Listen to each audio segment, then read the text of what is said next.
Welcome again to Cottage Talk. I am Russ Goldman. Joining me right now is Tony Gold and Emilio Danello. The Fulham Shadow returns for a very special preview show of the upcoming season for Fulham. We'll be doing the show for probably about an hour. This should be a lot of fun. We're going to look at Fulham's projection for the upcoming season, the positives, the negatives. We'll talk a little bit about Marco. Obviously, the transfer window will come up as well. And later on, we're going to look at predictions for the league and also predictions for Fulham. Okay, guys, let's not waste any more time. Let's get right into the show. First, Tony, how you doing? Are you looking forward to doing the show tonight? Yep, looking forward to it. It's been a while. So, good to see you guys. And, let's get on with it. I know. Let's get on with the show. But before we do, I want to give a huge welcome back. Mr. Danello, the Fulham Shadow has returned. How are you doing?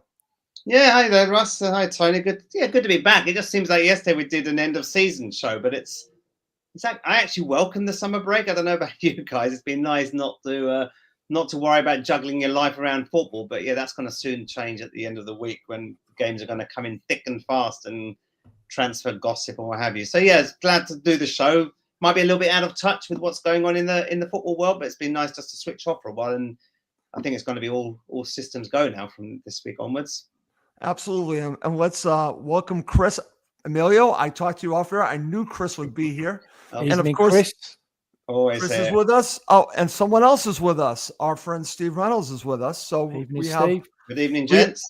We have the regular listeners on with us, and this should be fun. I look forward to doing the show. Guys, I've been looking forward all day to talking to both of you. So let's start with what I call Cottage Talk talking points heading into the new season. This should be fun. Let's start here. It's just a basic question. So, Tony, I'll go to you first. How ready are Fulham for the new season? How long have you got, Russ? Do we have 2 hours? Look, the truth of the matter is I think they are, given the situation where we are. Hi, Emma. No, good evening. Given the situation in terms of, obviously, there's been a lot of focus about what we have or haven't done in the transfer market, and the fact that we're starting pretty much this season with the same group of players plus maybe 1 or 2 from our younger players starting the season. Now, some people will take that as a negative. Some people will take that as, well, where does that leave us? I don't think it's as bad as people are making out. Obviously, it's frustrating that we haven't ventured in and brought in some new players. And obviously I am worried a little bit about the depth and stuff like that, but I'm sure we'll talk about that and come on to it.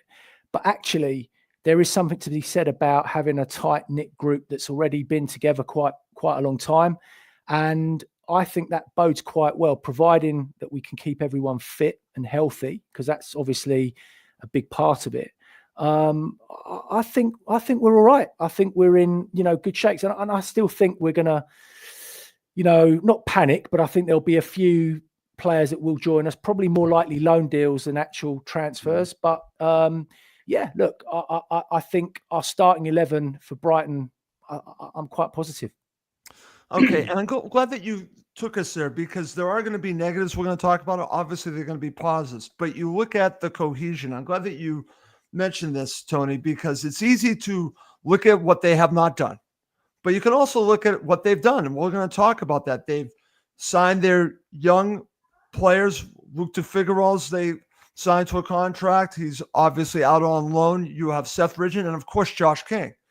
And then they brought back Tom Kearney. So they've done some things with their own players and they've kept the players together. So far, no one's gonna, I know that there's the whole situation with Rodrigo Muniz. I still feel that he'll be a Fulham player, but there has to be something to say for having a settled team heading into the new season. Tony. Yeah, 100%. And I think ultimately, we're going to see a lot more of Josh King this season, a lot more of him, which is a positive, because I think he can really light up the Premier League this year. I really do, providing he's given the opportunity to do so. I do have my worries defensively, but I think we'll come onto that. And obviously, I can't see how the club can sell Muniz and not have, an option or something in the background to back it up. So we have to wait and see what something doesn't feel right about that whole situation at the moment. So yeah, look, I think ultimately only the people behind the scenes will know exactly what is going on, and I'm sure they've got it all under control. I do wish that the club would communicate a little bit better with the fans and the supporters to sort of give them a bit more, encouragement in terms of what is happening off the pitch, because all of this radio silence and not really knowing what's happening and playing it does put people on edge. And I can understand why, especially if you've just laid out, 500, 600, 700 quid for a season ticket, or $3,000 if you're really blessed. But yeah, look, as I said, I'm not overly, concerned about that. I'm more concerned about the longevity of the season and what that means as we progress, as games come thick and fast. So, we'll touch on that, I'm sure. Okay, excellent. Emilio, I want to get your thoughts. How ready Fulham are for the new season? I tend to go where Tony is, because they pretty much, I think they are ready. I doubt some of the situations with maybe some depth and maybe adding to the squad would take them to another level. But if you're looking to start the season, they look like they are more than ready, that they've just picked up where they left off from last season. It didn't end well, but they look ready to start a season. Emilio, what are your thoughts? Do you agree or disagree on that? Obviously, the pre-season has been pretty positive. We had a fairly good pre-season. We've only lost to one game against Sheffield United behind closed doors, but it's one of the. I think the division's harder this coming season than last year. So let's put that into perspective first. So we may not have necessarily changed the composition of our team. So I like the fact that we've secured longer-term deals on some of our core players. So that, like Tony said, there's that core foundation of the team. The spine is there, but there's still some gaps around the edges of the depth that we talk about. And my worry is that every season under Marco Silva, come February, March time, we tend to lose steam, run out of steam quite significantly, and we tail off. We will have less of a luxury this coming season when other teams like Man United and Tottenham, who were dreadful last season, are going to be better. The three that got promoted this year will be harder to beat. So there's that mid-range teams of the Brightons, the Palaces, the Fulhams, Bournemouths, Brentfords. That's going to determine Fulham's 8th to 14th position. But overall, I'm being quite positive. There's been a lot of focus about let's secure these long-term contracts for Kenny Tete. Tom Kenny, I think, is just there. He's there for depth and cover, but clearly he's not good enough to start. We all know that. But sentimentally, it's important to have him in the squad because he inspires a lot of the younger players, and I think see him as like a first team coach, so to speak. But we've secured Tete, Josh King, Pigeon, Harry Wilson to longer term contracts. That's good. Now we need to start bringing that average age down. Let's get the depth in there. We've got African nations next season, so we're going to lose the likes of Iwobi and Bassi. So where's the cover there? So let's look. So far, reasonably good. We've still got 3 weeks left of the transfer window. It's not doom and gloom. We haven't sold anyone significant. That's a positive. But there's still speculation. There will be one player will go before the end of the window. I think we've got to be prepared for that. Sure. Whether that's Muniz, it could be even Robinson. All gone quiet about Anthony Robinson. Who knows? Last minute deal comes in. I'm just saying the board know what they're doing. I know Makachosh is trying to balance the books. He's got a challenge there with other regulations coming into place, but it's not doom and gloom. We've got a backup keeper. We've got a better backup keeper. I've always said Leno's, thankfully, has been 3 years without any injuries and hasn't been suspended. If he was to be injured, sent off, whatever, we'd be screwed with our backup keeper last season. We've got a better backup keeper, another position. That's true. So, small signing, but it adds the depth. So for me, 3 more weeks left. I'm a little nervous going into the new season at the moment because I just feel that we haven't improved. Nope. We necessarily haven't worsened, but other teams are sort of making a little bit more tactical moves here and there, and compared to Fulham. So it's going to be a tough season for all the teams, not just Fulham. Every team's going to struggle this season. I think it's all about home form has got to be better, first and foremost. We play at home like we did last season. We're going to get sucked into a bottom 6 position. We've got to get better at home. And Tony, you mentioned the defence has got to be tighter. We've got to get that midfield in better shape, better cover, better protection for the back four, and we've got to concede less goals and can keep more clean sheets. So overall, not doom and gloom, but we need to strengthen, build for the future. Maybe that comes into the Marco Silva conversation. Yep, we'll be having that. You know, it's like at Crystal Palace, Forest, they've got young players. These players are going for 50, 60 million. How many Fulham players go for more than 20, 30 million? That's also a longer term worry. We've got to get players in that has sell on value so we can build the foundations for the next generation of this club. But for me, it's a bit status quo. It's okay for now, but are we kicking a can down the road potentially? All of that's just some of the nagging doubts in the back of my mind. Okay, excellent. All right, guys, let's get into talking about the positives heading into the season. Then we'll talk about the negatives. There's actually probably a good amount of both. So let's talk about the positives. I'll share my positive, then Tony, you share a positive. We'll just go back and forth. I'll give you a positive. I think this is a huge positive. The development of Josh King is a huge positive heading into this new season. I'm going to make the argument that Marco should really consider starting him against Brighton Hove Albion. He is the type of player that I've seen, not just this summer, but also I've seen in the past. That is what Marco's looking for in that role, Tony. He wants a number 10 that can press. Josh King can press. He's wanted a number 10 that can be active in getting his teammates involved. Josh King can do that. And I believe the number 3 part, I think he will also score goals. That's my number 1 positive. Over to you. Give me your thoughts on that and then throw a positive on to that. Well, you've literally just taken it out of my mouth, Russ, is the honest truth. So, no, I mean, look, to be honest, at the moment, that is the major positive, is the fact that Josh King has signed that contract and he's going to be involved with the first team, and I hope in a very big way. And I think ultimately, as you've just alluded to, what Josh King does is he plays with no fear, Russell. And he doesn't, he's very fit. He's very technically astute with the way that he plays the game, and he will break lines, he will run in behind, and he will score goals. And I think one of the areas that Fulham need to improve on this season, other than defensively, is goals from midfield. Because last season, not enough midfield players contributed towards that. And that's one of the major problems that we have. And we have to address that. That has to be addressed this season. Otherwise, it will be exactly the same, like for like. So for me, Josh King absolutely is the positive at the moment for this season. Okay, I'm there with that. Over to you, Emilio. Your thoughts on Josh King, and feel free to share any other positives that come to mind. Yeah, I think I absolutely agree that he signed that long-term contract. We're all skeptical last year about whether he would sign, not sign, but we've managed to tie him down. That's a huge positive. I totally agree. How readily will Marco use him from day one is another question mark. That's my concern. Marco doesn't always take risks. We know that. Sometimes you could argue he's limited with the squad depth, so he's having to be a little bit cagey.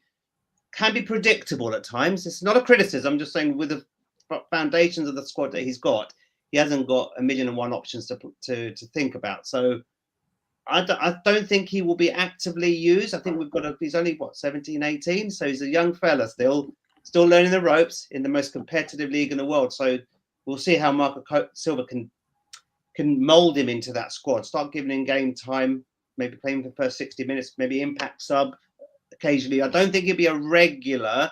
He's probably too young, and then that could potentially break him. So where's a cover for Josh King? So that's just a reservation there. He's still too young. We've got to mold him into that squad. But positive, absolutely. We've tied him down to a long-term contract. The key thing is, Tony's hit the nail on the head, more goals from midfield. And it's not coincidental that our goals from midfield dried up when Nelson got injured last season. That's true. He was unpredictable on the left. I like the pace, his unpredictability, attacking the defence, getting balls in the box. You look at his statistics.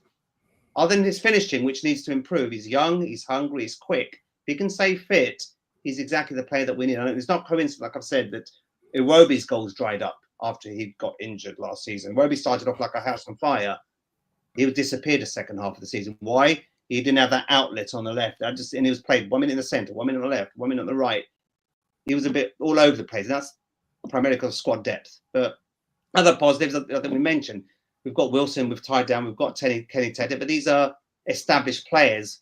We need to start strengthening elsewhere to be able to get additional cover. I think Smith Rowe, as much as I was a critic of him next season, this is his season. We've given him a whole year to get fit and ready. Scored a few goals in pre-season. now's his season. You've got to put your money where your mouth is, Smith Rowe, and start to deliver. I think he could be an important player for us this season, to be honest with you. He's been quietly getting on with business in the pre-season, doing reasonably well, getting his fitness back to where he should be. He could be a surprise player this season. I know Steve Reynolds and me and you have sort of agreed that we're not his biggest fan, but right, he can make a difference in that. Him and King linking up could potentially be an interesting outlet in this coming season. It's funny you say that because actually our friend Chris Goodwin asked the question. So let's talk about it. I want to get your thoughts on both of you. Is it ESR or King? Can you play both? Tony, can you play both? Because I've been thinking in my head, maybe you can play one as the 8, one as the 10, and then go with just either Berger or Lukic as your number 6. What do you can they play together? Absolutely, 100%. Yes, I actually believe they can. I think what Emilio's alluded to there in terms of Emil Smith Rowe this season is that I was always of the opinion that you won't see the best Emil Smith Rowe until this year because of what he went through, the transition, the change in club, and also the mindset, Russ. Remember, he's come from a club where he was playing around players that, are top draw, world-class players, effectively. And suddenly, when you come out of that environment and you're so used to being in that environment, suddenly your work ethic has to change. And I think he struggled to adjust to that. And obviously, not being at the levels of fitness that he needed to be, I think it was a challenging and difficult season for him. And I think he took a lot of unnecessary criticism. Some of it was warranted, absolutely. But I think he also took a lot of unnecessary criticism. Sure. And I think this year, I'm hoping that obviously over the summer, the clubs work with him. They've got him sharper. With Smith Rowe, it's just the sharpness. He needs to get sharper. And if we've got a sharper, fitter Smith Rowe, then he has to play for us because he can open defenses. He can make things happen. But if you're going to play Josh King and Smith Rowe together, then defensively, we have to be tighter. We have to be stronger. And that's a good point. And Emilio, I want to go to you because I'm all for playing the two of them together to have more of a dynamic 8. I think that's hurtful. You're talking about lack of goals from the midfield. This is where I think the crux of the problem of playing Lukic and Berger together. I think I think it actually stifles Fulham's attack. So I would be for this, but you have to have a tighter defense and you have to be sure of whoever your number 6 is that they can protect that back 4. Your thoughts? Yeah, absolutely. Smith Rowe, like I said, my thoughts on him from last season. He rightly got a lot of criticism. I slightly disagree with Tony. I think for the price tag, I expected him to come in and hit the ground running a lot sooner than he actually did. To be honest, he didn't really hit the ground running. He had some little moments first third of the season, but from reliable sources who are friends of his, I've been quite open about his lack of attitude, and that's played a big part. If he sorts out his attitude and actually wants to play for this club, unlike some of the reliable sources I've been informed about, then this could be his season. But King and him, I can see a lot of short, sharp passing. Right, I think it's 1-2. He's played some neat passing, and so sometimes we have been a bit predictable. When last season, Tony said it earlier about we're not scoring enough goals from midfield. I don't think we create enough chances from open positions either. That's another problem. So again, we're relying on that 1 or 2 chances. If they don't go in the back of the net, then we're always on the back foot because we know we're always going to concede goals. Midfield is still a problem for me. Lukic had a good first half. I thought after he came back from his injury, I don't know what role he plays, and people can criticize me as much as they like, but Lukic goes missing at times. He's running around, running here, there, and what's his contribution? How many goals?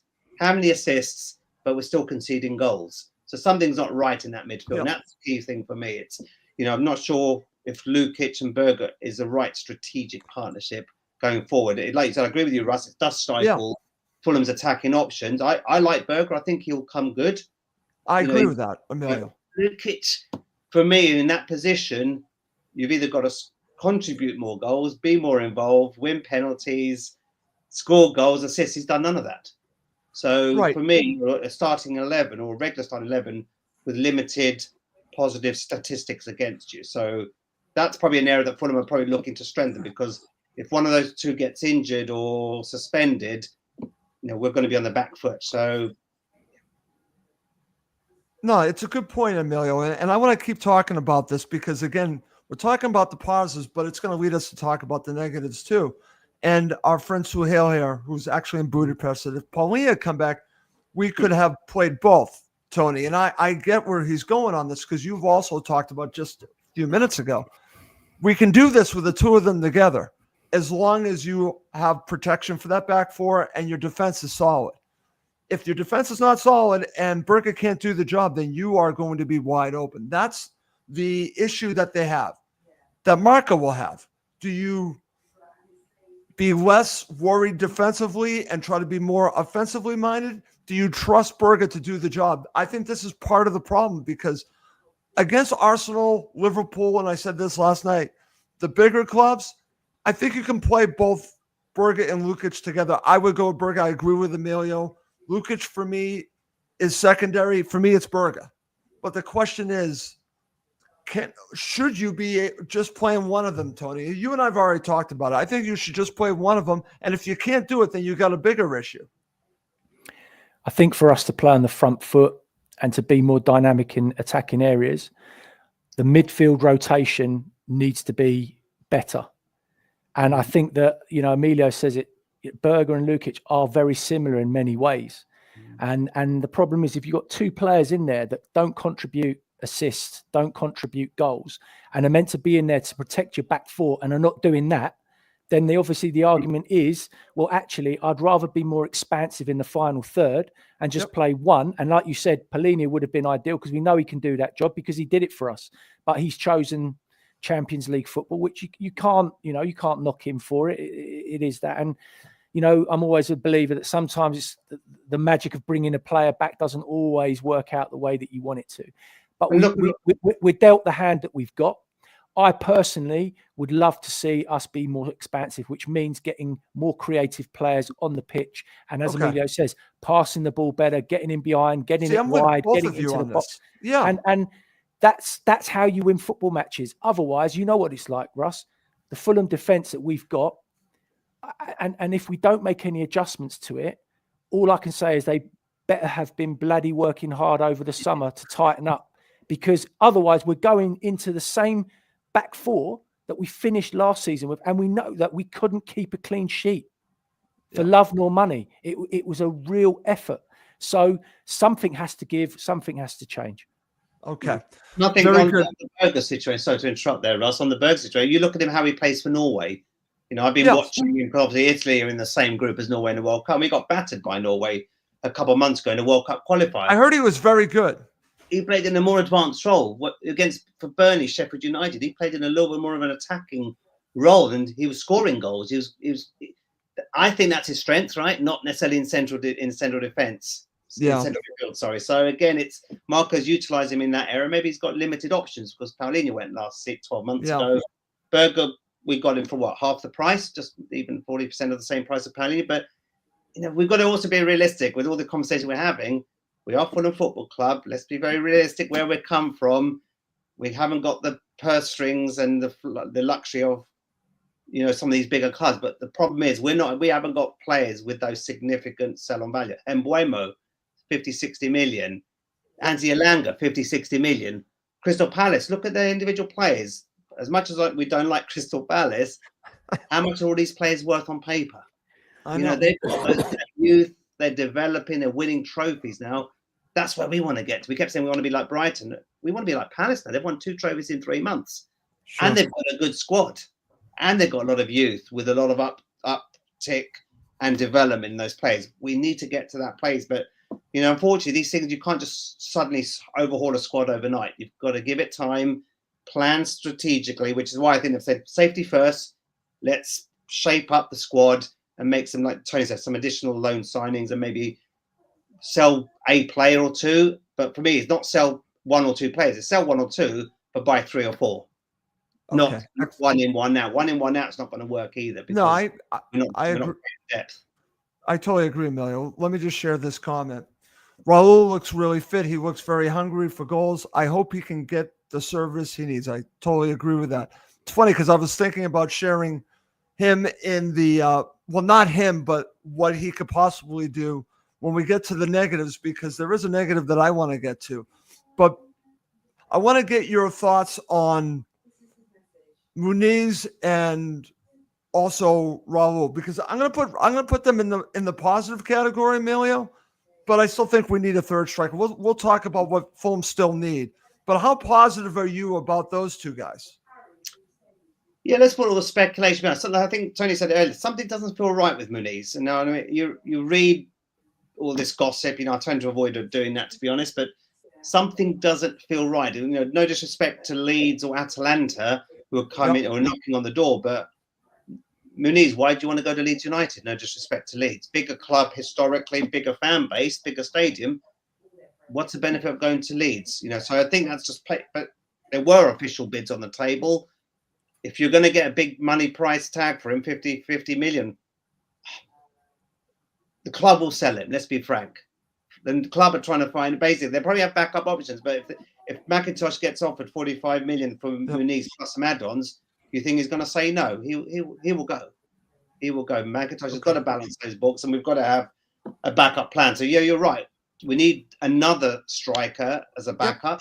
But they're the two. If they don't go, these two are not the problem. They've scored goals last season. We've scored 20-odd league goals between them. You need one striker like Chris Wood. How many goals did Chris Wood score alone? He scored about 22 goals last season. These two guys, Raul and Muniz, between them scored over 20 goals. So I don't think strikers are the problem per se. It's the wide players, the depth in midfield, and the fact that we're conceding too many goals from defence. That's a problem.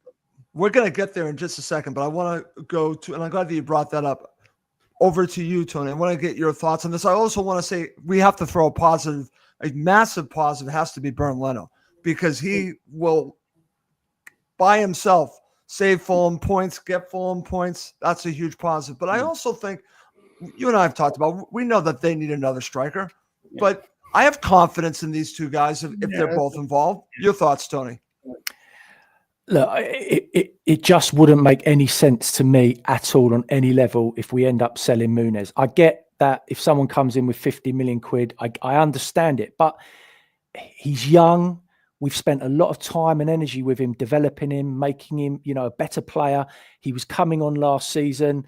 And I think actually this year could be his year. I really do think it could be his year to flourish. I think so too. Why would we sell a young player like that? Because all you've got to do is go out and replace him. Who are we going to replace him with, Russ? Every club in the country is looking for a centre forward. I know. Right? Who are we going to replace him with? End up bringing in some, road sweeper from Mexico who hasn't played a game for 5 minutes. And we've been down that road before. I can name a list of centre forwards that we've signed over the years. Keep what we've got, add to it, because we definitely need another centre forward. So go and find one. But every club in the country is looking for that person at the moment. And we've missed out on 3 or 4 already. I know. I believe that Calvert-Lewin is still available, and I still think he is an option. I really do. I really think he's an option. Well, he's available. I'm glad that you mentioned him. All right, guys, let's now transition over to the negatives. We will talk about where you think Fulham need to strengthen after that, but I want to talk about the negatives. I want to start in a different place. We will talk about the defense because I think we have to drill down on that. But I'm going to go back and I want to talk about a weakness of Fulham. A negative heading in is, and again, it might not be a negative, Emilio, but I truly believe that Fulham have at least two players that can be the players that are doing deliveries on set pieces. It'll be a negative if he continues to go with Pereira as the player that's actually taking free kicks and corners. I've watched Wilson do it on corners, and I've watched Raul score a phenomenal goal. Emilio, negatives for me, one of the negatives, we'll talk about the defense, has to be set pieces until they fix that. Yeah, I don't disagree with you there. And I think on the point of Andres Pereira, I seem to be in a minority. Everyone keeps saying sell, sell, sell. We need to keep these players and as I said earlier, keep Pereira and buy further squad depth. Selling Pereira and buying somebody else is not the answer. He contributes more than people think. Forget the set pieces for a moment, but you see him tracking back from into defence, did a lot of hard work last year, a lot of hard graft, playing in a position he's not comfortable with in that central midfield. So he's going to be scarred with the fact that he's out of position, didn't score enough goals, and his set pieces weren't good enough. But let's be very clear, Marco had no choice but to put him in central midfield last year. And he give him his dues. He defended well. He tried to work hard, but set he pieces does do that. You know, we need to improve set pieces. A lot of corners, limited productivity, limited output. So I'd like to see an improved coaching team there in Marco Silva's locker as well. You know, he's lost his right-hand man, Stuart Gray. What's the impact of that going into the season? That's a great question. That could be a negative, right? Yes, the loss of Stuart Gray. I'm glad that you brought that up. We don't know what that's going to mean for us strategically this season, but we've got to improve on our set pieces without a shadow of a doubt. I think we concede too many cheap free kicks in dangerous positions. You look last season, time and time again, because we're getting pushed back and stretched, you know, into defence. We just conceded very cheap goals and cheap free kicks, giving the opposition a very big advantage. So that's another negative we've got to address this season. We can't keep conceding cheap, sloppy free kicks in those dangerous positions. And the third one I'm going to say is also, we need a leader on the pitch. One minute it's Robinson, then it's Kearney, then it's Leno. Who is our leader on the pitch? We need someone, a strong leader. We thought it was going to be Anderson a year ago. That's right. Could he have had the kick up the backside? Could he be a different player this season? I hope so. Help, but who's going to be our captain going into day one? Is it Leno or is it going to be Jedi? Question mark. Well, it's probably going to be Leno. It does not look like Jedi is going to be available based on what I'm reading, Emilio. So I'm expecting it to be Leno. But it's a great question. Who's the leader on the pitch? Tony, we've actually given you a lot to talk about in regards to the negatives. We'll get to the defense after that. But I want to get your thoughts on what we're talking about. I know how you feel about set pieces. It's actually a good point for Emilio to talk about how we give up these cheap fouls that lead to set pieces against Fulham too. That's a good point. Absolutely. No, listen, obviously some good comments there. Unfortunately, I have to disagree with Emilio on Pereira. I know he's like Marmite for, you know, but I genuinely, he's had his opportunities. He's had his time with us. He, in the position that he plays, he has to be far more productive in the opposition third, and he isn't. He doesn't contribute goals. His set pieces are woeful. There's a lady that sits in row P behind the Hammersmith end. She takes a better free kick than this guy. You know, Coach Tony. You're absolutely right. Raul needs to be on set pieces, and if Pereira is on the pitch, that's fine. Let him do his job. But for me, I think it's time to move on from Pereira now. I really do. Okay. I just don't think that we're ever going to get out of him. And there's a reason why Manchester United sold him. And I'll go back to this, and I've said it. There's a reason why Manchester United got rid, because they must have seen that his all-round ability was up to a point. Okay, he's technically very good. We know that. He's a Brazilian. He should be. But how much more can you allow this guy in open play to take free kicks, to take corners, and see those corners not beat the first man, see the free kicks smash the wall or over? And then you've got Raul, who bangs in free kicks for Mexico, left, right, and centre, and he's not taking them. It's madness to me. Absolute madness. So at the moment, I don't see how Pereira even gets into the team, is the honest truth. Okay. Fair argument going back and forth between you and Millie. Listen, it's fair that you disagree on Pereira, but I want to focus a little bit more on the negatives. I want to talk about the defense. And Tony, you and I have talked about this. For me, this is really the crux of the problem with Fulham. Has to be the defense. They're leaking too many goals, as you have said time and time again. So many little amount of clean sheets. So let's talk about the defense. For me, it's going to start with Anderson.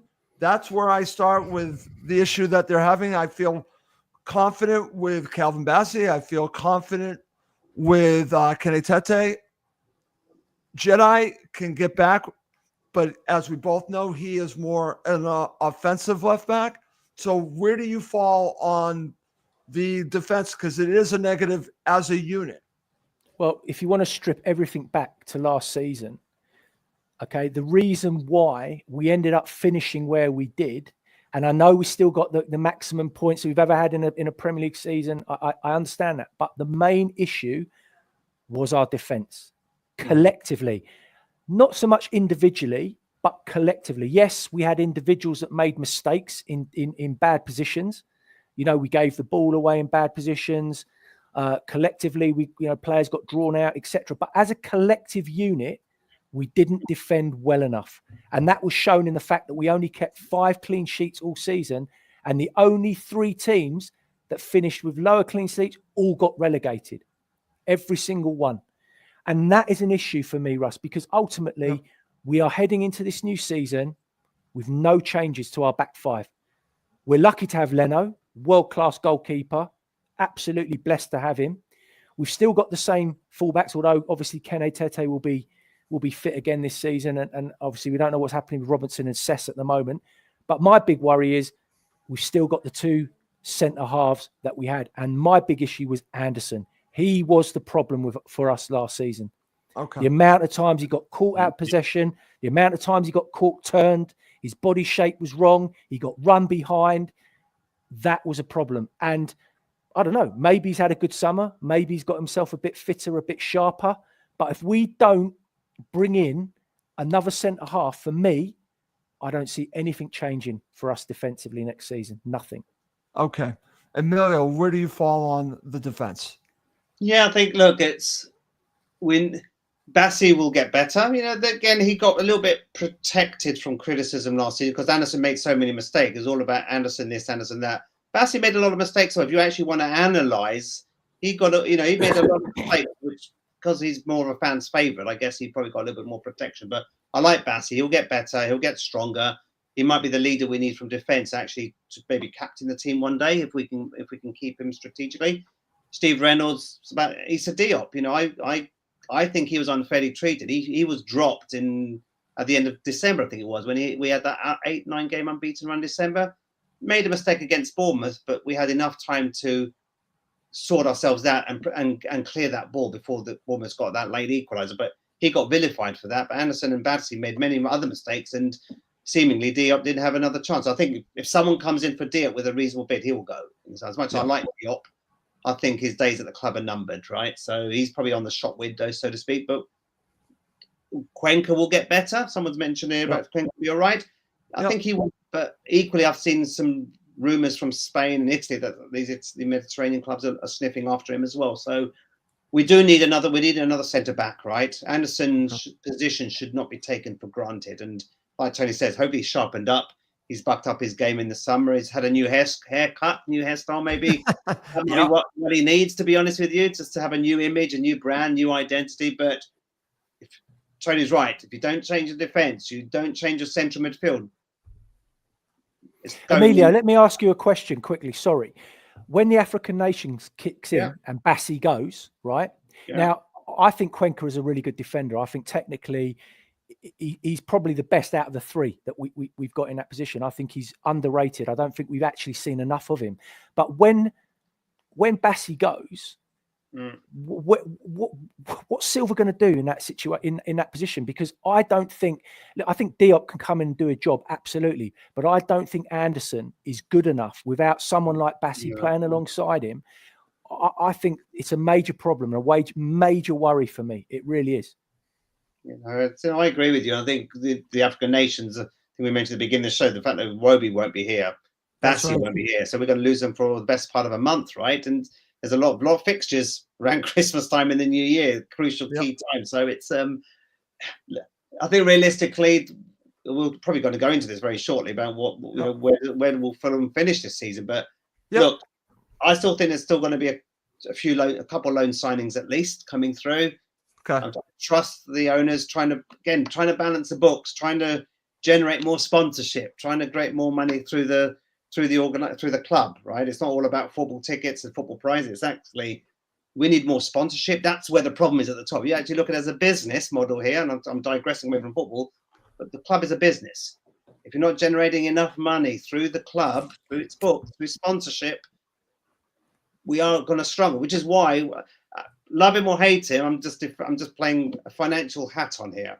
Yeah. The money's not there. What can you do? The club are continuously in debt. We haven't got players with significant sell-on value, only a couple here and there. There's not enough money coming into the club. 85% of your turnover goes on wages. You don't need to be an accountant, a mathematician to tell you why we're not spending £100 million up front. Let's be very clear. So it's all in well blaming this, blaming that. The numbers don't add up. If you've got your own business and you're losing more money hand over fist, how long can you keep running a business for? So I'm trying to be not accountant by trade, but people who know me, I do a lot of number crunching with the work that I do. And if you've got a sustainable business model, you're going to be restricted to what you can do. So criticize as much as we want. The money is not there. That's the problem. Sort out your marketing and your promotion, Tony Khan. Try to get more sponsorship. Then you can have the tools to go and spend 10, 20, 30 million pounds on players without necessarily having to sell.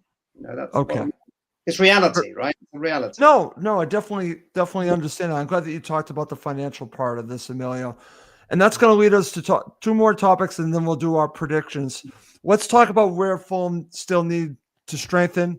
I did this on the show with the guys from the Hammersmith end last night, so I thought we would do it again here.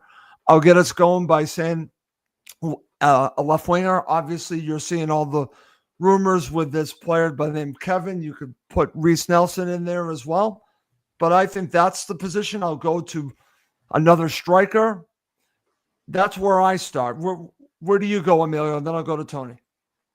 Left winger for sure. I think that's a priority. If we don't sell, the assumption we don't sell existing players, central defense is more important than attacking options. I think. We've got Raul and Muniz on their day. They're a handful of the defense, and they were regularly scoring goals last season. Central defense, we've got to keep more clean sheet. Look at Nottingham Forest.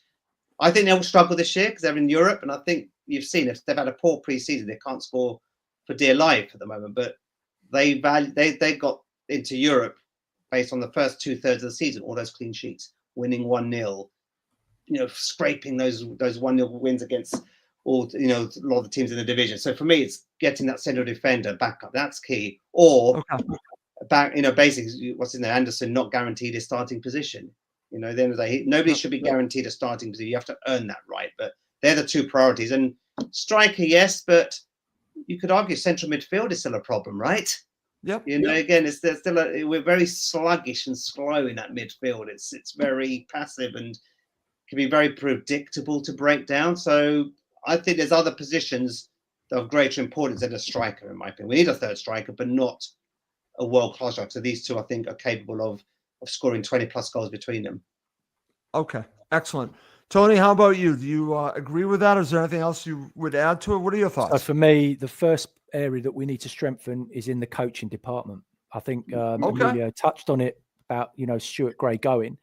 We need a set piece. We need a set piece coach, because that is an area that was completely and utterly devoid last year, defending and attacking.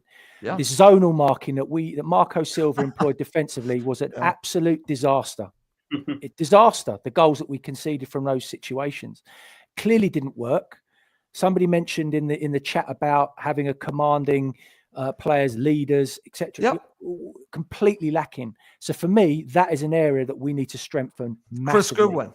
Yeah, and we absolutely need a commanding centre half, no question. But again, you're talking about every club in the country looking for the same player. There's two areas that teams are looking at: strikers and centre halves, and they are the hardest positions to fill. And in terms of everything else, look, it depends what Fulham want to do this season, Russ. And obviously, with Marco Silva not signing a contract, and I've got my own thoughts on that and the reasons why. We're going to talk about that next. Yeah, that's fine. So it depends what Fulham want to achieve. Do we have a squad depth strong enough to push us up the table and take us into Europe? No, we don't. So the reality is, with every single club pretty much around us or above us last season that strengthened and improved on paper, we know on paper that doesn't necessarily transfer. I don't see how Fulham can finish any higher than they did last season with what they've currently got at the moment. I just don't see it, because we blew a gasket after Christmas and we're heading into January. Now we've got the African Nation Cup on top of that. I just don't know, Russ. So I think we need to strengthen in every area. Effectively, we need to strengthen the squad, and if we can't be relying on Josh King to pull us for a season, or Godo to come on and weave his magic, or whoever else. We need to sign some substance, whether that's loan players or. And I'm not a big fan of loan players, because You know, you fall in love with, you know, the old adage, you fall in love with a lone player and then they're gone and what have you.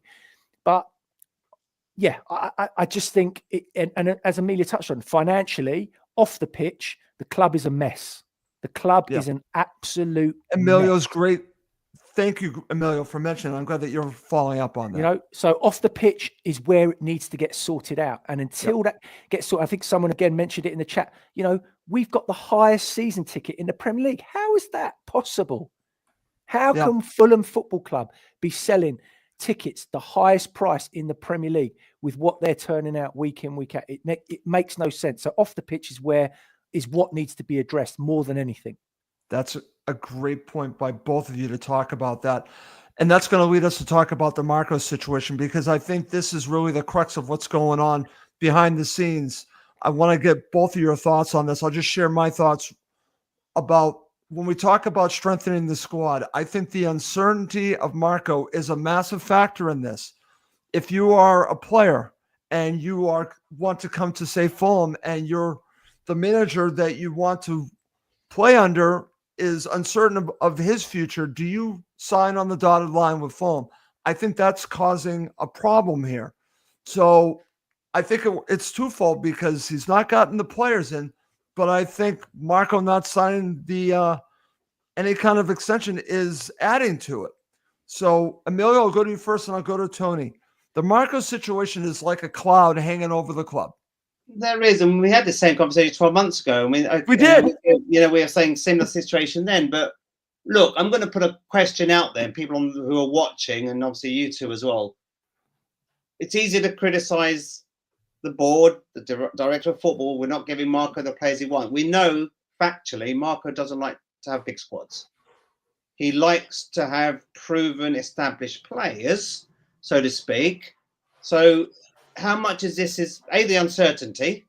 You know, we don't know. He's not committing to the long-term future of the club. There's the other side is how much trust is there to give Marco Silva the treasure chest that he needs to buy the players. I'm just putting both sides of the story here. I'm not impartial to one or the other, but it's not 100% on the club not giving Marco. Well, I think there's something into play here with Marco Silva. That would you trust giving him £100 million to go and buy 3 key players to strengthen that squad if the money was there? Because Marco likes tradition, like I said, a small squad. In the January transfer window, he didn't want to buy any additional. He said that on record numerous times. So it was his decision. Let me deal with the squad that I've got, and I'll manage and balance accordingly. So there's 2 factors that come to play. So I don't think it's all Fulham this owners that, Fulham owners this. It's Marco's have got a bit to contribute to the reason why we're not seeing sufficient investment in the club as well. But I think if I was going to come, if I was good enough to play in the Premier League, and I'm not sure whether my manager's going to be here or not, that has a lot to do with I've always said this in the past. I will go in an organisation that I trust and who I've got respect for my upline. So if I don't believe in Marco Silva, or if I don't believe he's going to be here longer term, there may be other better options for me in my career to go and spend 3 or 4 years in a new contract, rather go to Fulham and then he's buggering off in a year's time. So yes, it's a very important part, but I'm keen to get the people's views on the call. How much do you attribute percentage between the owners and Marco Silva to be in the position we are? There's not 100-0 against the club. Marco's got to take a percentage of responsibility here. That's a great way to put it. So I'll go to you, Tony. How much of the Marco situation do you put on Marco, and how much do you put on the cons? I think Emilio makes some, really, really good points there. Excellent points. I think, and the answer is, I don't know. None of us do. That's the problem. And I think that ultimately my take on it is that this is definitely going to be Marco Silva's last season with Fulham. That's the feeling I get. I think, speculation or no speculation, I would imagine that he's had a conversation with the Khans and he said, listen, you know what, maybe I've taken this as far as I can. They felt like, see this season out for us, please. And, just get us through the line and then we'll reevaluate at the end of the season. That's the reason why I don't think the Khans have put their hands in the pocket this year and given, as Emilio said, a treasure chest for him to go out and spend. Because if you're going to be changing the management at the end of the season and you're going to bring someone new in, providing you're still in the Premier League, you're going to give them that treasure chest to invest and to change. And I just got a feeling that, you know what? The issue with Marco Silva for me is I love him. He's been brilliant for us. There's no question about it. I think as a defensive coach, his defensive side of the game, I just don't think he's good enough. And I need to see this season that he's learnt lessons from last season, and I need to see that we're going to improve. And I just don't see how that's going to be. So for me, this is a means to an end, and I think he sees this season out, and it will be all change, unfortunately, at the end of next season. That's just the vibe I'm getting, Russ. I might be completely off, but that's just the vibe I'm getting. Okay, this was brought up last night. I'll ask you guys both before we move on and we do our predictions to end the show. Tony, right back to you. I forget who brought it up, but it was an interesting point that if you are the Cons, you must have a short list ready to go for a new manager. So say we get into a safety situation, the second half of the season, Fulham are safe from relegation, and a member of that short list, I'm talking about managers, becomes available. Do you do what Crystal Palace did? We bring Glasner in once Fulham are safe and pull the trigger if the manager that they want is available. No, I don't. I mean, a lot is going to depend on what offers are on the table for Marco Silva. I mean, he wants to step up. You know, he feels that he's done such a good job at Fulham, and to a degree he has. Yeah. But you and I have had this conversation before, Russ. Is he a manager that's capable of managing a team in the Champions League? The answer is we don't know. If you're asking me, he hasn't shown it yet. No. Correct. You know, and I'm glad that you brought that up because, Milo, I'll go to you. Something you and I have talked over and over again. What do the 4 seasons under Marco Silva all have in common? Yeah. Fulham have faded in the second half of the season. Exactly. Part of that is on Marco Silva, right? So what do you do? And that's why I wanted to throw this question to you because I found it interesting that someone brought up, well, if he's going to go, he doesn't sign a new deal. Do you pull the trigger early on him if your manager that you want to replace him becomes available? I don't know what the right answer is on that, but I'm curious your thoughts on Marco, the whole thing. No, 0% of that happening. The only chance I see it happening is if Fulham are in the bottom 3 and fighting for relegation. That's the only time he'll be shown the door. But I think there's enough trust and love between the owners and Marco Silva. There's obviously clearly we all have our off days with our managers. You know, I have to often tell my manager my thoughts and my views. It's not always positive, but I think they've got that open relationship, and he's always talked positively about the owners. But I think it goes back to my point earlier. We haven't got the financial backing and the income from the top to be able to go and splash the cash and buy who the hell we like. We're not that club. We never will be. Brighton have got a good formula. Buy someone, sell it 3 times on the value, then they reinvest that money. Net, they're selling 100 million player, and Calcedo, for example, Chelsea stupidly paid 110 million. We had a great season last year for Chelsea, but they've gone and bought 3 or 4 players with that money. We don't have that luxury, so I don't. For me, I've said it time and time again. I think Steve Reynolds said earlier, what's actually Silva done? He's kept us mid-table for 3 seasons. That's an achievement for this club. It's difficult to break into that top 6, top 7, top 8. You know, look at all those big clubs. And it's going to be even tougher next season, Amelia. Exactly.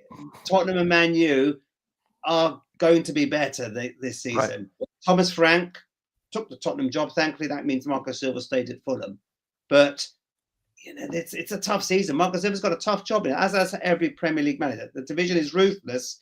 Points mean prizes.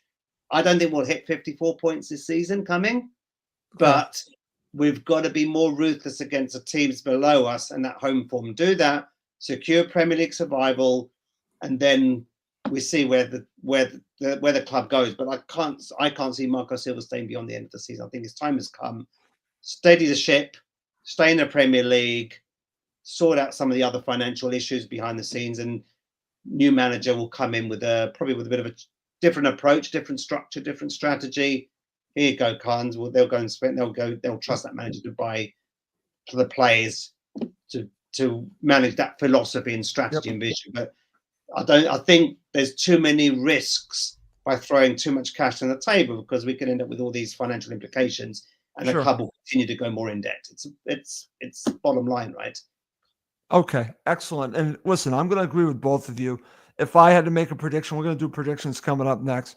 I predict Marco Silva will not be the Fulham manager next season unless he decides to sign a new contract. I just don't see it happening. I'm not happy about that, but I think that's going to happen. There'll be a new Fulham next season. That's why I see happening, and I agree with you guys. All right. Coming up next to end the show, we're going to do our predictions for the upcoming season. Okay, guys, let's finish up Cottage Talk with we're going to go through the bottom three, our top six, and we'll end with our prediction for Fulham. Emilio, I'll go to you first. Give me your bottom three in the Premier League. I think Sunderland will struggle. All three will struggle. But I think the teams that got promoted are probably going to be harder to beat. Burnley, I think they'll go down.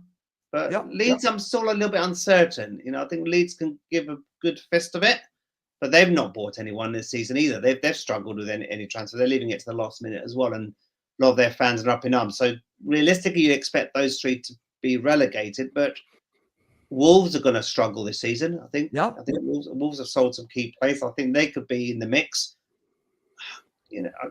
I think it's going to be between those three promoted teams and possibly Wolves getting sucked in. West Ham, again, They could be there.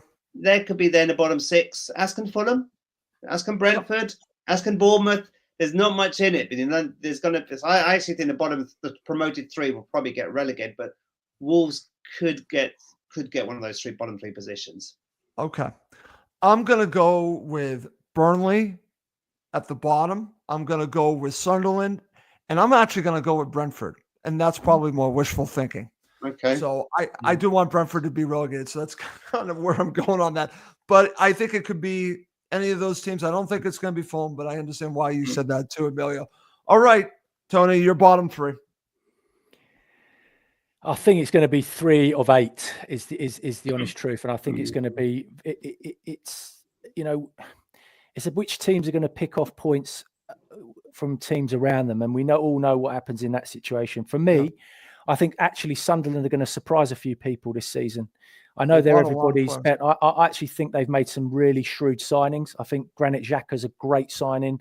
I think they've got some good depth there. So I think they're going to be all right, actually. For me, Burnley are going. Scott Parker's no way he's keeping them up. No chance. I think Brentford are in big trouble this season. Not so much because of the players that they've lost. I think because their manager, Keith Andrews, I can't stand him. I think he's absolutely... I can't stand him either. I'm with you. And I think they're really going to struggle. I really do. I don't see him having any impact there whatsoever. But, that's going to probably come back and bite me on the arse.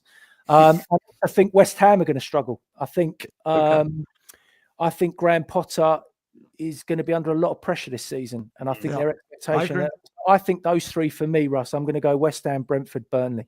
Oh, okay. Very good. All right. Let's go to the top six. Emilio, who's your top six and who wins the league? Ooh, good question. Liverpool have been underwhelmed. I said Chris as well. I'm keen to get your thoughts as well. The Liverpool spend a lot of money. They're going to take time to adjust. I still believe Chelsea are getting better and better and better. Whether they've got the legs to last the pace, they've rationalised their team. They've sold a lot of sort of their average players. I think Chelsea will get probably top 2, top 3. I think Chelsea could do something this season. Arsenal, and Arsenal as well. I don't think Liverpool will win the league this year. I think they had a good. They weren't really. How would you say? I think they had an easier ride last season. Chris, I think you deserved the Premier League. You're the most consistent, but you tailed off at the back end of the season. You're a little bit more inconsistent. Maybe you just took your foot off the gas and just a bit of complacency there. But I think Chelsea and Arsenal will be close at Liverpool this season. I think it's between them three. Man City, not hearing much about them, right? Yeah. Let's not write them off. I think for me, I'm going to stick my neck out and say I think Chelsea will win the league this year, surprisingly. I think Liverpool second, and then probably Arsenal and Man City top 4. The top 4, and who would you have as the other 2? Aston Villa. I think Aston Villa still got a good depth. Dare I say, I think Crystal Palace, if they can stay consistent, they've got a bloody good squad, right? They don't sell it up. I hate to say it. Nottingham Forest will tail off. I don't think Nottingham Forest will have the same success as last season. And then obviously Newcastle United, of course. So Newcastle United will probably finish in top 5, top 10. There's a bit of they've had a poor pre-season. They've lost a few games. It's not all going so well up in Geordie land at the moment. Yep. Okay, very good. All right. Over to you, Tony. Give me your top 6. I think Emilio's spot. I think Crystal Palace are going to be a surprise package this year. I think they are. I think they've got a very good squad, and I think the manager's very good. And I actually think that they're going to be there or thereabouts this season in top 6. So I'm going to go for Crystal Palace 6. I think Manchester United are going to be vastly improved this season. I think they've also signed some good players. Obviously, signing good players and gelling them and making it happen. But I think Cunha and Sesko are 2 very impressive players. And I think they are going to get stronger. So I think they're going to finish 5th. I think Arsenal will be 4th. I think this will be Arteta's last season with them. Although he signed, a lot of players, they just want to play too much nice football. And sometimes you've got to win ugly. And I don't think Arsenal will know how to do that. And I think they'll be 4th. Okay. Man City will have a resurgence, but again, not enough this season. I think they're 3rd. And then I think Chelsea will definitely be up there challenging in 2nd. But for me, I can't see past Liverpool. I just can't. I think the players they brought in, Wirtz and Frimpong, it's just made them stronger. And I think obviously with the sentimental factor with what happened to Jota this last few months, that very sad situation, I just think that, their name will be on the trophy this year. And I just think it will be their year. My concern for Liverpool, to interrupt there, is defence. Liverpool haven't got that solid unit in defence. I've seen a few, not all pre-season games, Chris. I've seen a few games. I just think Liverpool's defence looked a little bit suspect against Palace yesterday. So just an area of concern there. Liverpool have got great power, great quality midfield. Their weak link, I think, a bit like Fulham, is probably their defence. Okay. All right. Guys, I'll give you my top 6. I'm going to go a little bit different. I'm going to throw Newcastle in there. I'm going to have them as 6. I'm going to have Aston Villa as 5, Chelsea 4.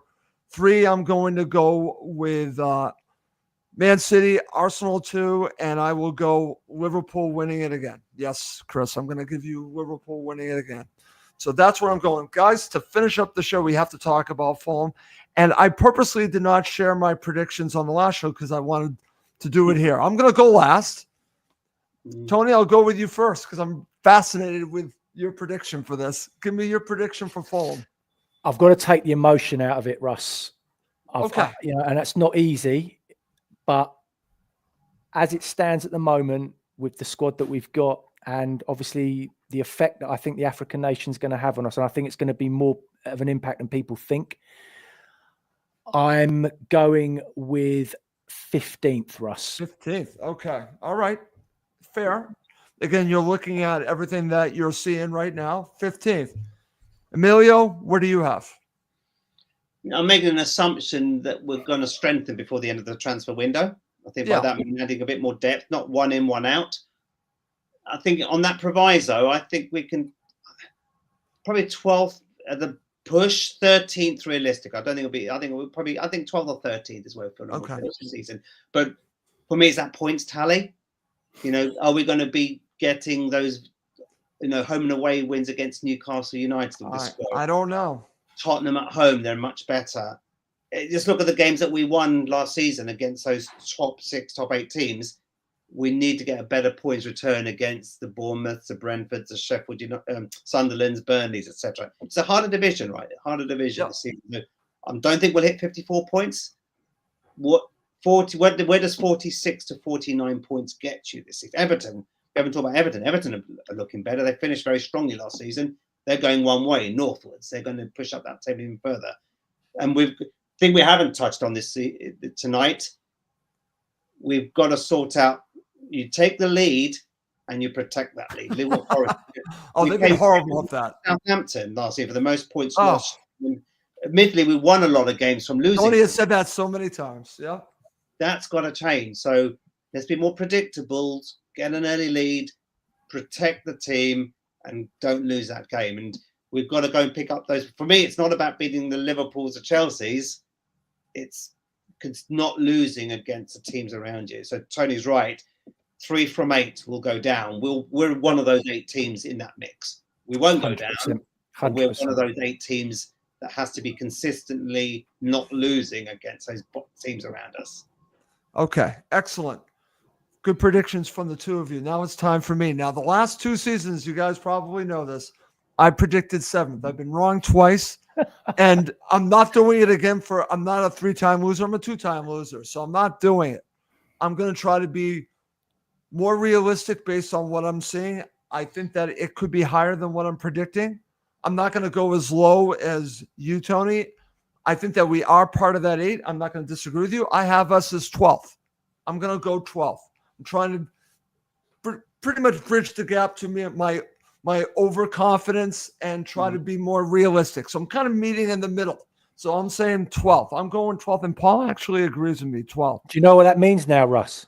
What? Oh, that means 15th, right? No, it means we're going to finish 6th now. Oh, don't say that. Oh, well, that would be the ultimate Goldman, right? That would be the ultimate Goldman, that I predict 12th and they end 7th. I can promise you, we're not finishing 6th. No, we're not doing that. But that would be great. Okay, Chris, I was expecting Russ to say top 4. You knew I wasn't going to say that, Chris. Not this team. Not this team. Oh, wow, guys, this show has flown by. We could have done like another hour. I had other stuff planned, but I didn't want to keep you guys too long. Just final surprise package this season, and Russ. I think Tony and me are probably saying Crystal Palace could be a surprise package. Yes. Who's your surprise package this year? The surprise package team. That's actually a great question, Emilio.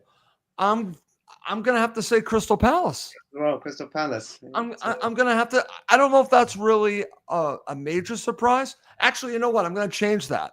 I'm going to totally change that. No. Everton. Okay. I think Everton are going to be the surprise package. I think Everton under Moyes are going to do some damage. Look at the signings that they've had. Look at what they just they're about to get Jack Grealish. They got a player I think Fulham wanted. So I'm telling you, surprise team, Everton. Interesting. Right, yeah, never needs a new stadium. They've got a lot of players on their shoulders. They want to obviously do one of them in their new stadium. But yeah, every game is going to be tougher for them. Every game is going to be a cup final for Fulham, because that's right. Counts next season, and and it goes back to the point, we don't want to get relegated, because then that's just going to put more pressure on who the new coach is going to come in to replace Marcus. That's why I think it's steadying the ship, consolidating Premier League football for the following season, and then review in a year's time, and then decide what to do from an investment perspective, rather than taking big risks. But you never know. Still 3 weeks to go. We might be pleasantly surprised. Who knows? There's a lot more change to happen, I think. Okay, excellent stuff. Final thoughts before we go, Mr. Gold. Final thoughts. Yeah, it's come round very quickly. I can't believe that Saturday it's underway, and look, it's going to be a tough start for us. There's no question about it. As I said, the one thing that's going in our favour is that the squad is together. It's been together a long time. There's a lot of camaraderie there, and so we should go to Brighton full of confidence. But as I always say, at the end of the day, Fulham have to turn up, and they have to be at it, and they have to defend well. And if we defend well, we'll get a result. If we continue, if we make individual mistakes and we give the ball away in bad areas, Brighton will punish us. And it's that simple. So look, I'm looking forward to it. It's exciting, but you know what it's like. You've got to get momentum. You've got to hit the ground running. And the truth of the matter is, at this moment in time, if we go to Brighton and get a point, I'll be happy with that, with Manchester United the following week. So yeah, bring it on. Okay. Mr. Danello, the Fulham Shadow return. Final thoughts from you. Yeah, been a great show. Good debate, good insights. I think I've always said I always prefer to play the harder games early in the season, because you're playing on a level playing field. So the teams will be a little bit rusty going into the new season. So you've got more opportunity to pinch some points against the teams like Brighton, Man U, and Chelsea. The first week, hard start, but I'd rather play them now rather than playing mid-season when these teams may have better momentum. So yeah, I agree. I'll take the point away to Brighton. We got sucker punched last season, conceding that late penalty, but we shouldn't be worrying about Brighton. You know, they're going to have probably an average season as well. I don't think they haven't set the world alight in the transfer window, and there's still a little bit of uncertainty amongst their fans whether their manager is the right person longer term. But we've got nothing to fear. Let's go to Brighton, play with confidence, and looking forward to a new season. Here we go, 9 months of entertainment, and hopefully another mid-table minimum finish, if not higher. But let's see. Only time will tell. A cup run, I would have gone. I'd like to see a cup run like we did last year, but just push that a little bit more further. But again, have we got the depth to play on various fronts? Question mark. Okay, excellent. Guys, this show has flown by, and it's been great to do this show with you. I thoroughly enjoyed it, and I look forward to the new Fulham season. But I do want to wrap up this show. For Tony Gold, Emilio Danello, I'm Russ Coleman. Thank you as always for watching and listening to Cottage Talk, part of the TalkSport Fan Network.